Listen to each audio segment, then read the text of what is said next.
We're going to record it just so that people who couldn't make it can watch later on. So, okay, I'm going to hand you over to Tash now. Cool. Can you see that okay? Yes, lovely. Thank you. Perfect. Okay. Hi, everybody. Thank you, Kate, for the introduction, and thank you all for coming. So I'm going to talk to you guys today about some work I've done looking at alcohol labelling and whether they can change drinking behaviour. So first of all, a bit of background as to why we're interested in changing alcohol consumption. So excessive consumption is a major contributor to the global burden of non-communicable diseases. So things like heart disease, diabetes, many different types of cancers. And alcohol misuse is estimated to cost the UK government £21 billion per year. So it's not just the health costs, it's the economic costs as well. And this figure is actually a little bit old, so it's likely to be a lot more than this now, but this is the most recent one. And I first became interested in testing interventions to try and change alcohol behaviour when I was doing my PhD at the University of Liverpool. And I basically just looked into a variety of different interventions to try and get students to change their drinking behaviour. So I looked at whether if you deliver a brief personalised intervention, that could reduce drinking behaviour over a 2-week period. I looked at whether the shape of a glass could influence drinking speed. And I looked at whether unit guidelines and unit information could change consumption. And I tested a lot of these different interventions in a bar laboratory, which was basically just a fake bar in the psychology building at Liverpool. And it basically meant that I could be testing these interventions in an ecologically valid setting where students would be kind of feel more at home with drinking. It's in a setting that they've drunk in before. And it just meant that we could maybe trust the results a little bit more, and it's not in this artificial setting. And what I found, unsurprisingly, was that a lot of these interventions didn't change student drinking behaviour, because it turns out students just love free booze and will drink whatever you give them. But it did get me really interested in kind of developing these different types of interventions, and not just thinking about kind of whether or not they work, but also trying to understand how they might work, and also the theory behind behaviour change. And one key theory that I became interested in was the dual process model of behaviour. And this model of behaviour outlines that we have these two systems that jointly interact and guide our behaviour. So we have this impulsive system where behaviour is carried out without any intentions or goals, and it's activated automatically. And then we also have this reflective system where we use a decision process to guide our behaviour, and it's more goal-directed and rational. So these are the reflective system is like our long-term plans to be healthy. And often it's very difficult to engage our reflective system, even if we have these plans to be healthy, and we're pretty poor decision makers. And it's particularly likely that our impulsive system will override when we're in an environment that has a lot of cues that are related to the unhealthy behaviour. So if you think about when you go into a bar and you see a pint, and you might not be planning to drink, but you might see that and you might think, oh, do you know what? I can be healthy tomorrow, and your plans might go out the window. And it's particularly likely that our impulsive system will be activated in an environment where we've carried out this unhealthy behaviour lots of times before. It's also particularly likely it will be activated if we're under high stress, or if maybe if we've had a drink already. So if you think about alcohol kind of reducing inhibitions. So it kind of makes sense that rather than try and target this reflective system when the environment has so much impact, it makes more sense to target this environment that we're in to try and change behaviour in that way.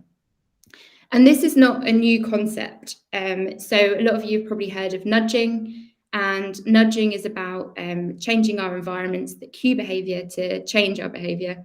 And it's got quite a lot of policy interest and a lot of research interest. So there's a behavioural nudge unit in the government, and you might have seen this book, which is very popular. And the idea of nudging is that you're changing behaviour by changing the environment without regulation and without economic incentives. But the problem with the term nudging is that it's quite broad. It encompasses quite a lot of different behaviours, and it's quite difficult to define. So lots of things kind of class as a nudge. So in health research, we often use the term choice architecture, which is, it's kind of used interchangeably with nudging, but it's a bit more specific. And choice architecture has been defined as interventions that involve altering the properties or the placement of objects or stimuli within microenvironments with the intention of changing health-related behaviour. And when we're talking about a microenvironment, we're talking about basically just settings which people use for specific purposes. So in this case, like shops, restaurants and bars, and where people are interacting directly with objects and stimuli within these environments. And choice architecture interventions can target many people at once, so they're not tailored to specific individuals, and they often require minimal conscious engagement, although that does depend on the type of intervention. And another key thing is that the intervention is implemented in the environment that the behaviour is taking place in, so that's key. So you're essentially changing the environment where the behaviour takes place. And there's been a recent typology which outlines lots of different types of choice architecture interventions to try and basically class them into different categories. And the one that I'm going to focus on today is the information category. So this is where you add, remove, or change words, symbols, numbers, or pictures that convey information about a product or object or its use. And this is where alcohol labelling comes in. So labelling is a form of providing information on a product. So we know that current alcohol labelling is pretty rubbish as it is.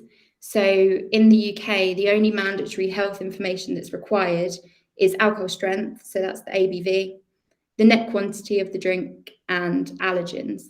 So if any other information is put on a product, it's voluntary. So it's typically very small and just on the back of packaging. So alcohol companies basically don't have to include any other information. And there have been calls from kind of policy circles and research circles to improve this labelling. So it's basically been described as inadequate as it is, and we need to improve it. And one way we could improve it is by putting health information on alcohol. So public awareness about the health risks associated with consumption remains pretty low. So although we're aware that maybe it's kind of a bit bad for you, and we know that it might be associated with like liver disease or liver cancer, actually awareness of the link between alcohol and other types of cancer is pretty low. So this diagram here shows that alcohol can cause 7 different types of cancer, and actually breast and bowel cancer have the most cases linked to alcohol in the UK, which many people are unaware of. So one method by which we can put health information on products is via health warning labels. So health warning labels are mandatory on tobacco packaging in many countries, including in the UK. And the evidence suggests that they're pretty effective in changing smoking-related behaviours. And it's been shown that those that have an aversive image, so an image that shows the kind of health consequence that's being described, are more impactful and more likely to change behaviour than those that just have a text-only health message.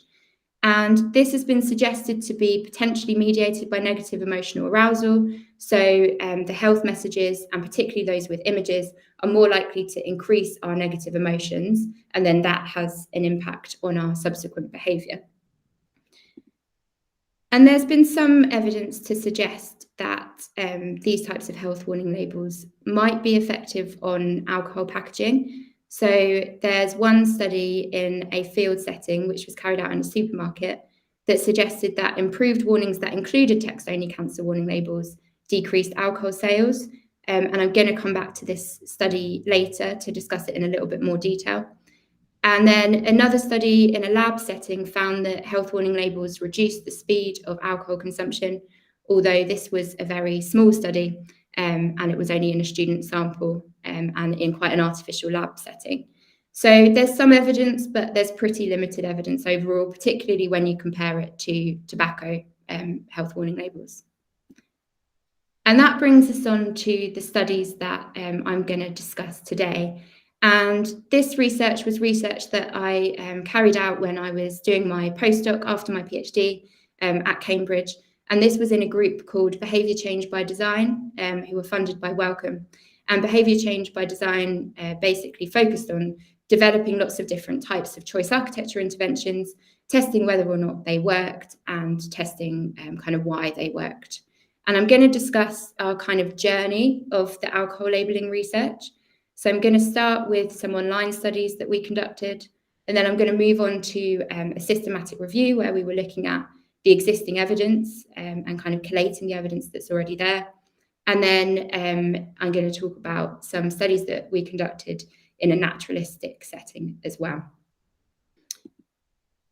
So I'll start with our online studies. So we started off our labelling research conducting these two pretty big studies in an online setting, which were conducted in Qualtrics. And the overarching aim of these studies was to basically select health warning labels that we could then analyse in subsequent studies. So we were trying to develop and test the kind of best health warning labels that we could then test in other settings. So the first study was a label selection study, and this is where we designed lots of different types of labels, and then we basically selected the ones that we wanted to evaluate. And then the second study was evaluating these labels in an online setting, which we would then take forward if we found them to be potentially effective in other settings. So both of these studies were recruited large samples of participants through a market research agency, and all of our participants were over the age of 18. They were roughly 50% female, and they were weekly drinkers, so they consumed beer or wine at least once a week. And the reason it was beer and wine was because beer and wine was what we showed in the tasks, so the health warning labels were presented on beer or wine. So our label selection study. So this study is published in BMC Public Health, if anyone's interested in reading further about it. So in this study, we had 5,500 participants who were randomized to rate one of 21 alcohol health warning labels that were presented on products. And these were health warning labels that had an image as well as text. Oh, this is a reminder for me to give a trigger warning because I'm so used to seeing these labels that I forget that they're pretty disgusting. So just look away now if you don't want to see them. And they're going to come up quite a lot in this talk, so I apologise in advance. But these, I also realise I've shown some already, but the pretty disgusting ones are coming now. So these are the health warning labels. These are an example of the health warning labels that we tested in this study. So we had 7 different health consequences that we tested. So we had different cancers, we had heart disease, liver cirrhosis, liver disease, and then a kind of general cancer message. And for each of the health consequences, we had 3 different images that depicted that health consequence. That meant we had 21 different health warning labels altogether. And these health warning labels were designed based on existing evidence from tobacco. So basically following the tobacco guidelines, which suggested that they needed to be worded like this, they needed to be kind of clear and take up a lot of the product.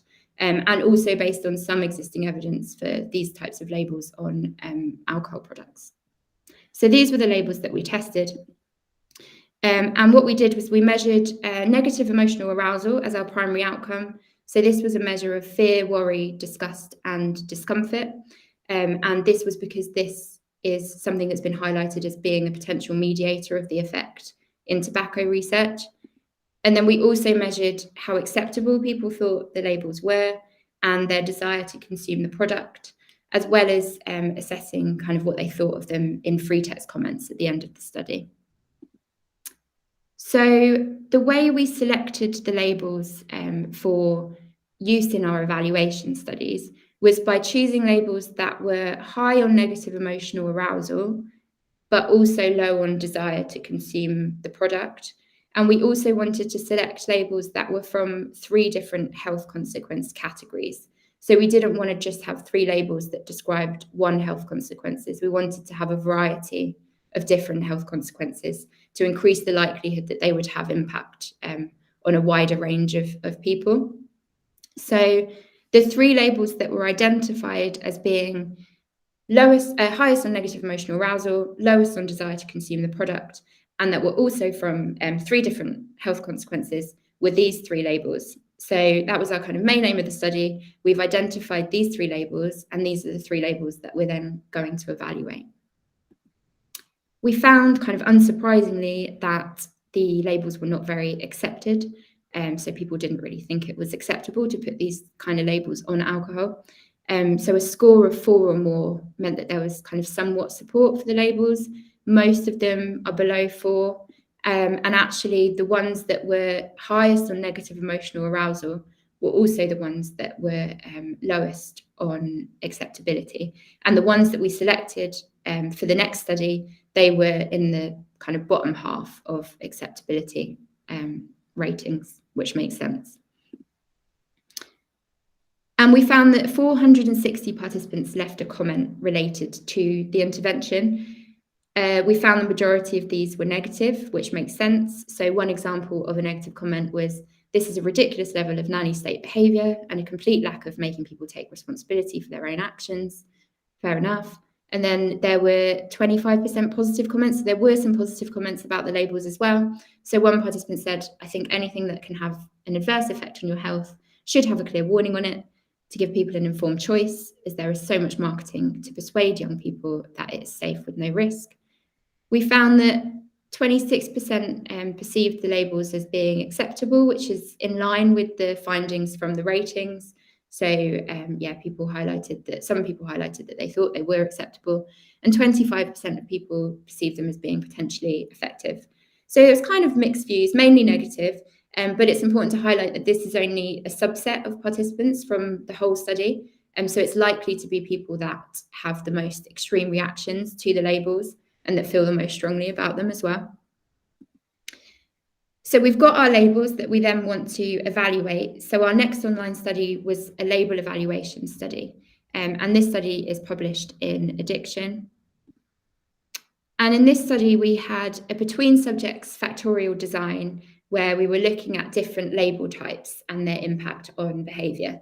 So we basically had an image either present or absent, and a text statement either present or absent, which meant we had an image and text health warning label, a text-only health warning label, which we included because we thought, although it might be less effective, it might potentially be more accepted.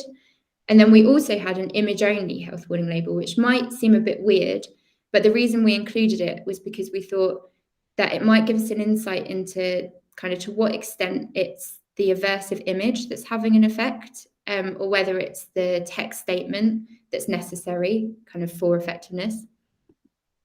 And for this study, our primary outcome was the proportion of participants that selected an alcoholic drink in a selection task. And we also measured a number of secondary outcomes. So we measured negative emotional arousal, as we did in our first study. We also measured acceptability. And then we included reactance and avoidance and perceived disease risk as well. And this is the task. So we asked participants to complete an online selection task, and they were told to imagine that they were going to have a drink, and they had to select the drink that they wanted to consume or have a glass of either right now or later on today, bearing in mind some participants were completing it in the morning. And then we showed them this selection of 12 different drinks, and 6 of the drinks were alcoholic and 6 of the drinks were non-alcoholic. And depending on the condition that the participant was in, the alcoholic drinks either had a health warning label or no health warning label. So this is an example of the no label condition. So none of the drinks have any labels apart from clearly labeling which ones the alcohol-free drinks are. And then this is an example of the image-only condition. So you can see that the 3 different labels that were selected in the first study are presented on the alcoholic drinks. And what we found was that there was this pretty big effect on selection. So all of the health warning labels reduced the likelihood that an alcoholic drink was selected. We found that those with images were most effective, so they reduced selection kind of more than the text-only label. And interestingly, we found that the image-only condition actually had the largest effect on selection. It seemed to be that if you add an image, that increases the effectiveness, but actually adding text almost had a counterproductive effect and decreased the effectiveness of the labels, which was quite interesting. We found that all health warning labels increased negative emotional arousal, reactance, avoidance, and perceived disease risk.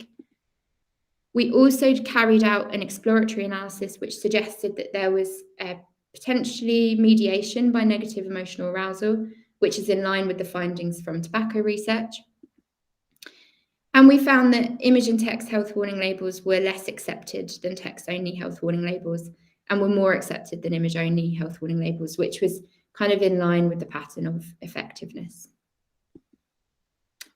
So we concluded from this online study that it seems like health warning labels can be effective, and it seems like although text-only labels did have an impact on behaviour, an aversive image kind of increases effectiveness and is a key component, and that this might potentially be mediated by negative emotional arousal, and this seems to be an important variable.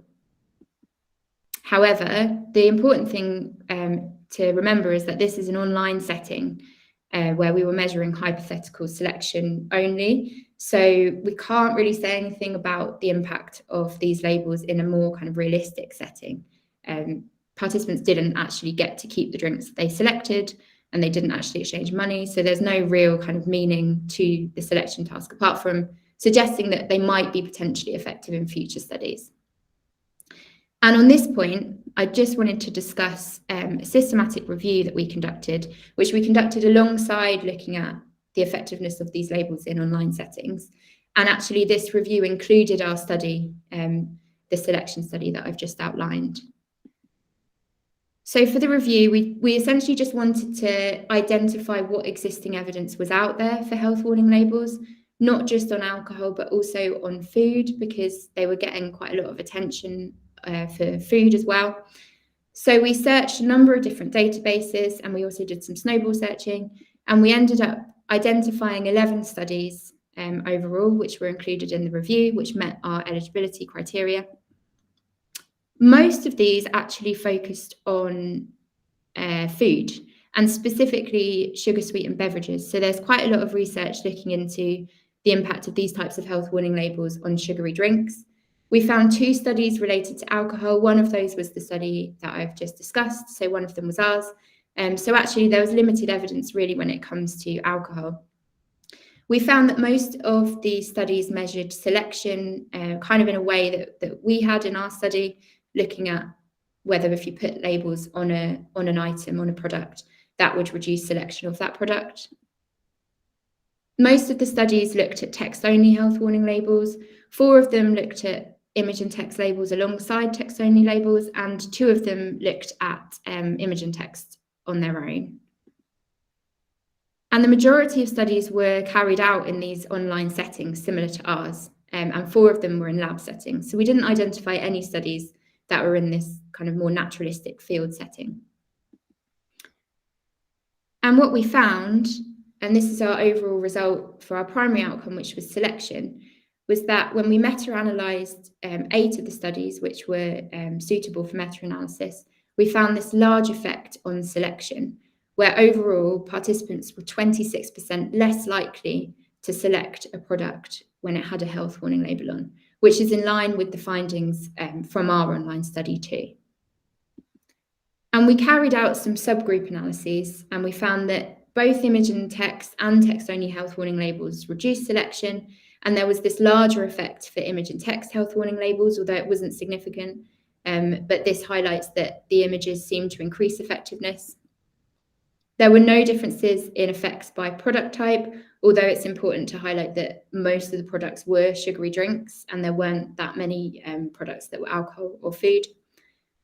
And then importantly, we had this high heterogeneity between studies, so we wanted to explore why that might be the case. So we carried out this exploratory analysis, which looked at whether there were differential effects by setting. So we compared studies that were conducted in these kind of online hypothetical settings to those that were conducted in the lab. And what we found was that there was this large effect in online setting and pretty much no effect in the lab. Obviously noting that there are only 2 studies that were conducted in the lab. So most of the studies are conducted in these online settings, and that seems to be driving the effect of the health warning labels. So bringing all this together, it seems like image and text-only labels do have potential to influence alcohol selection, but this is mainly due to these large effects in these online studies, which don't really map onto kind of real-world behaviour and aren't really measuring anything real. We also concluded that the evidence is of limited quality. So a lot of the studies were rated as having quite high risk of bias, or at least some risk of bias, and also of low certainty. So there wasn't much evidence, and we can't be very certain about the effect. So that means that it's likely that future studies are likely to change this effect estimate. And our key finding really was that there's an absence of evidence in lab and field settings. So this is in line with other more recent reviews as well on health warning labels on alcohol. So we basically don't have enough evidence from naturalistic settings to be able to know whether these labels might work. And part of the reason why this is the case is because it's really difficult to conduct these labels in field settings. And this is where I wanted to come back to one of the studies that I highlighted at the beginning. So this is the one study that I'm aware of that was conducted in a field setting. And this was in a supermarket conducted in Canada. And what this study did was it implemented a number of different types of labels, and there's some examples there, on alcohol products. So it had a cancer text-only warning, but it also had a warning about unit guidelines and kind of daily guidelines and how much people should be drinking. And it implemented these health warning labels alongside the other labels. And I think it was running for a month. And then there was pressure from the alcohol industry on the government to stop the study because they didn't think that the labels were appropriate. So the industry basically managed to get the study stopped. The study was allowed to restart again, but it was only allowed to restart if it removed the text-only cancer warning labels. So it meant that these labels were only implemented for a month, and we can't actually isolate the effect of the health warning labels. And it just shows that industry have so much power when it comes to this type of research. And because the labels aren't very acceptable, either to the public, policymakers, and also industry, it means that it's very difficult to test them in kind of real settings. Even if you get the study set up, this shows that you can easily kind of get it stopped. And we've struggled finding appropriate fields settings to be able to conduct our studies in. And that brings me on to the final set of studies, which ideally would have been conducted in a kind of perfect field setting, like an actual supermarket or a bar, but it was impossible to find anywhere to do that. So we kind of had to come up with our own kind of naturalistic settings, similar to like the bar lab, where it's as naturalistic as we could possibly make it in a lab setting without being an actual field setting. So the first of these studies that I want to talk about is one where we conducted an experiment in a naturalistic shopping lab. So this is what the shopper lab looks like. So it was basically a fake supermarket. It was run by a company called Blue Yonder, who are a market research company, and they use this for a lot of their kind of advertising and marketing research. And you could basically just change the stock to whatever you wanted to change it to. So we had drinks and snacks, and we put labels on the alcoholic drinks. So we could test people's shopping behaviour in a kind of shop and change the stock more easily than if it was a real supermarket. So in this study, we had just under 400 participants. They had similar characteristics to our previous online studies, but they were also monthly shoppers. So we made sure that we recruited participants who shopped in a physical supermarket at least monthly for alcohol. And we had this between subjects randomized experiment where we had 3 different groups. We had the image and text health warning labels, the text-only health warning labels, and no label. We didn't include the image-only condition, basically because we thought it's a label that's least likely to be implemented. and it was quite costly and a lot of effort to change the labels on stock. So we stuck with labels that we thought might be likely to be implemented in the future. And what we did was we got participants to come into this shopping lab, and depending on their condition, the alcoholic drinks either had labels or no labels. And they had to imagine that they were going to do their weekly shop with their own money, including buying drinks and snacks. And then they had to shop how they would usually shop. And they were told that they didn't have to buy things. But the key things with this were that they didn't actually get to keep the products, and there wasn't actually an exchange of money. So although it was kind of a fake supermarket shop and they were real products, it wasn't kind of actual purchasing. And what we found was that there was no evidence of a difference of these health warning labels on the proportion of total drinks selected, which was our primary outcome. And we had a number of different pre-registered selection and purchasing outcomes, and we didn't find that there was a difference for any of these outcomes. So it didn't map onto the findings that we found in these online studies. We did get participants to rate the labels. So we got participants to rate the text only and image and text labels on negative emotional arousal and acceptability. And we found, again, kind of mirroring our findings from online studies, that the image and text labels were higher in negative emotions and were also lower in acceptability. So we got some free text comments from participants at the end of the study, just to get an insight into what they thought of the labels, and to kind of get us thinking about what the findings might mean. So we coded these and identified a number of themes and sub-themes. So our first theme were comments related to acceptability of the health warning labels. So participants highlighted whether they kind of generally supported the labels, whether they opposed them. Some participants highlighted that the labels could have potentially unintended consequences, and a lot of participants highlighted the importance of drinking context and culture, and how labels essentially kind of don't fit with that. So this is one example. So one participant said, "I find them distasteful. A bottle of wine is a beautiful thing and is spoilt by them." Our second theme was comments related to how participants thought these labels might impact behaviour. So these were comments that were related to how they thought they might change how people behave, how they might feel, how they think, also how salient the message was. And these were also comments related to the labels being ineffective. So one example which came up a lot was that it might make you think twice about how much alcohol you drink. So there was this idea that, yeah, it might make you think, but it wouldn't necessarily change your behaviour. And then the final theme were comments related to alcohol-related risk perception. So a lot of participants reflected on the health messaging that they saw, and many of them highlighted how personally relevant the health information was to them. So one participant said, "It makes you think, although I'm not worried about my alcohol intake." And this was something that came up a lot, where participants were like, "Yeah, these are useful and they do make you think, but actually my drinking is fine, so I don't really need to worry about it." And this was the case for even heavy drinkers as well. So there was this kind of othering effect where it's like, yeah, these could be useful for people who actually need them. So these comments were really useful for giving us an insight into maybe why the labels didn't work.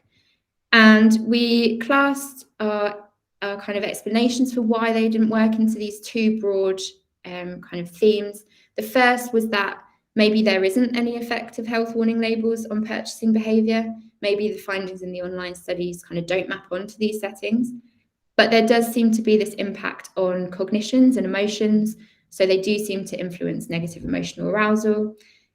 There's also been other research which suggests that health warning labels can increase knowledge and recall. So they do seem to have an impact on these other factors, which might, well, arguably are important on their own, but also could be like precursors to behaviour change as well.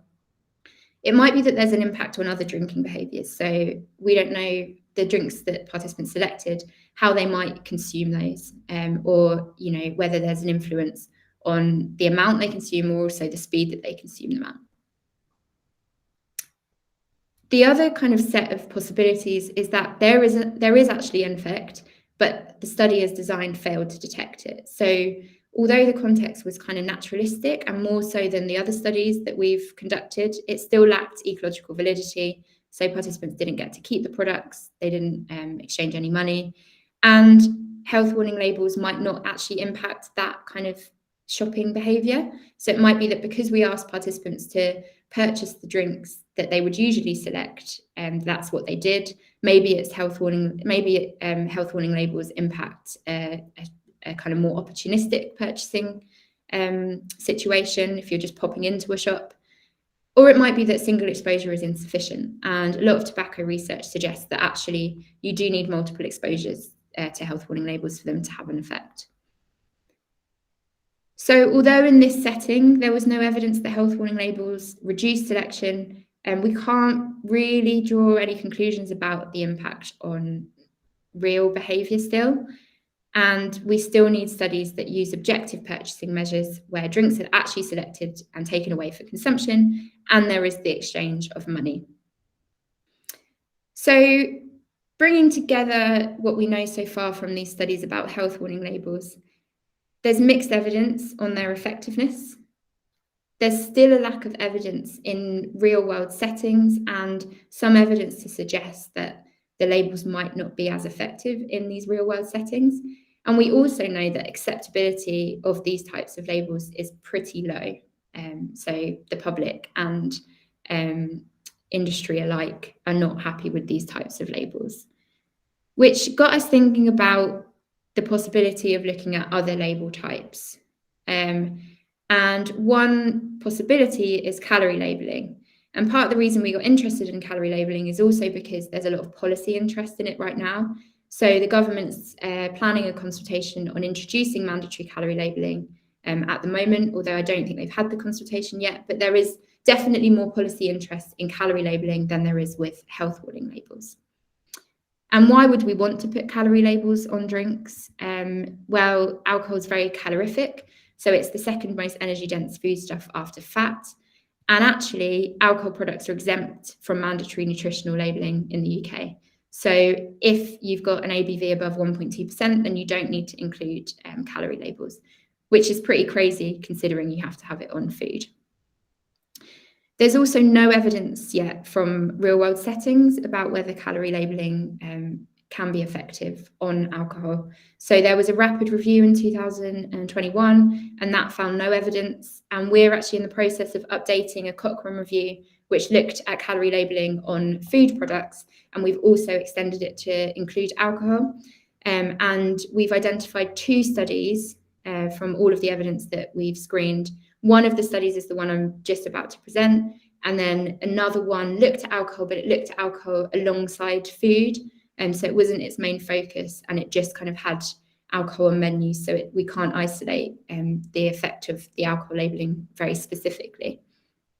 So this interest in calorie labelling led us to decide to include it in the final study that I'm going to discuss today, which is another study where we are trying to look at these types of labels in a more naturalistic setting and a slightly different setting to the shopper lab, which I'll go into in a minute. So in this study, we included calorie labeling. So we had a between subjects factorial design where we again had the image and text and the text only labels, but we also had calorie labels as well, which meant that we had these 6 conditions and we could look at the combination of health warning labels and calorie information, as well as calorie information on its own. And this is the setting that we designed. So we basically mocked up this fake supermarket where participants kind of came into Qualtrics, and we'd designed a supermarket that looked like Tesco's, as close as possible as we could get it to look like Tesco's at least, where they looked at 64 different drinks and half of them were alcoholic. And depending on the condition that they were in, the alcoholic drinks had labels displayed next to them like this one. And we got participants to select the drinks that they wanted to buy in their next shop at Tesco's. Then we required participants to go to Tesco's and actually purchase those drinks. And then we checked their receipts to make sure that they did actually purchase the drinks. So selection is made in the context of purchasing and with the intention to purchase. So it's kind of a step up to what we've done before in that there's an actual purchasing measure. So drinks are selected for consumption and there is the exchange of money. And again, what we found was that there was no evidence of an overall difference for either health warning labels or calorie labels on our primary outcome, which was the number of alcohol units that were selected, but also no evidence of an overall difference on any selection or purchasing outcomes, which were all pre-registered. However, we did pre-register comparison that looked at just the impact of the calorie labels versus no label. And this is because we wanted to isolate the kind of cleanest comparison of calorie labels only to get an insight into whether calorie labels could be effective kind of without the combination of looking at them combined with health warning labels. And what we found was that there was a reduction in the number of calories selected from both alcoholic and non-alcoholic drinks, although this wasn't significant. But we found that when it came to purchasing, there was this impact of the calorie labels on purchasing behaviour, where there was a 20% reduction in the calories purchased from alcoholic and non-alcoholic drinks when a drink had calorie labels on it. So this suggests that there's something going on with calorie labels. However, one important thing to just quickly highlight, as I'm aware we're kind of running out of time slowly, was that there were demographic differences between people that selected drinks and people that went on to purchase them. So unsurprisingly, we had this dropout from selection to purchasing, where some participants started the study and then they never actually purchased the drinks at Tesco's. And what we found was that those people that went on to purchase were kind of less risky drinkers. So they purchased and consumed less alcohol overall. They were also older and they were also more educated. So there were these significant differences between the people that went on to purchase. And this might not necessarily mean that calorie labels are more effective in this group of participants. It might just mean that these participants are the ones that are more likely to finish a study and complete a study. But it's something that needs further research, particularly looking at calorie labels in groups of people that are heavier drinkers and kind of lower socioeconomic backgrounds. We found that calorie labels were more acceptable than health warning labels and were also lower in negative emotional arousal, which again kind of makes sense. And then we analysed free text comments as well related to calorie information to get an insight into what people thought of this type of information. And we found that people highlighted that actually overall they were pretty useful. So participants said that they could be useful to compare different items. So you need that information to be able to switch to lower calorie options. Participants compared the calorie labels with health warning labels. So if they were in a group that saw both, they highlighted that they were happy to see calorie content highlighted, but they would prefer not to see sad images on something that equals fun. So they seem to be more accepted based on the free text comments as well. Participants highlighted they were useful to try and help you make a healthy decision. So they felt more drawn to them in making them think that they were a better option. And that they were useful for highlighting hidden calories in drinks. So they highlighted that a lot of people are unaware of the secret calorie count of alcohol. And then finally and importantly, some participants highlighted the potential for adverse effects on calorie information. So they said that they would appreciate the information, but they could imagine that it might be triggering for people with eating disorders. And this is something that has come up with food calorie labelling as well. And I don't think there's any evidence to suggest that this is the case yet, but there's not enough research on it. So we definitely need more research to kind of know whether this is a possibility alongside research on whether these labels work. So bringing all of this together, it seems in this study again like there's no evidence for an effect of health warning labels in this naturalistic setting when we look at purchasing behaviour. We still don't know about these impact of these labels on consumption, or whether if over time they might have more of an impact on behaviour, and this is something that warrants more research. Again, this wasn't a perfect real world setting, so it's the best we could do given the circumstances, and we couldn't kind of design our own supermarket. but it's not perfect. And we had this attrition, so people dropped out from the selection to purchasing stages.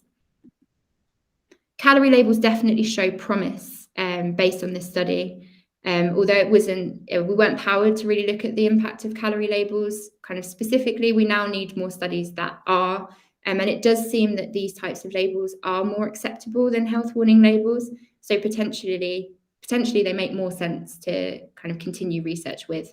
And that brings me on to just the final thing that I wanted to highlight, which is our next steps, which is looking at whether these calorie labels might actually work in field settings, so in bars and restaurants. So kind of seeing whether restaurant managers and bar managers are open to having calorie labeling on their menus in these types of settings, to then see if we can look at whether they're effective in kind of real field settings. So that's the kind of next step, continuing the research with calorie labels. So I just wanted to say thank you to my team in the Behaviour Change by Design team, who obviously I was working together with on these studies. And if you are interested, the program's come to an end, but if you are interested, then we have a Twitter account which you can follow, where you can find out about labelling research, but also lots of other different types of kind of behaviour change stuff and choice architecture research. So yeah, thank you.